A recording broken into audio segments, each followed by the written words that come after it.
अस्सलाम वालेकुम वरहमतुल्लाहि वबरकातुहू। भाई खीरा मंडी दे विच 500 200 रुपये का छापर आ 5 किलो खीरा भाई 200 रुपये का भाई छापर। गोभी का छापर भाई 500 रुपये का 5 किलो वजन 100 रुपये किलो मंडी दे विच। टमाटर माशाल्लाह 100 रुपये किलो टमाटर 100 रुपये किलो टमाटर भाई।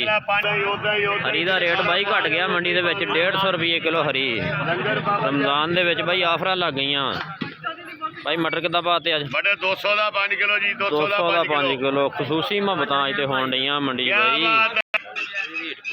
गाजर भाई 180 रुपये बट्टा 5 किलो गाजर 180 रुपये की भाई। टिंडी भाई मंडी दे विच पैन डई आ 250 रुपये के 2 छापर।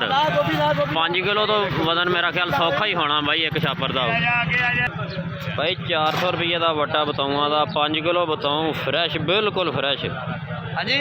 400 रुपये के 5 किलो बताऊँ भाई।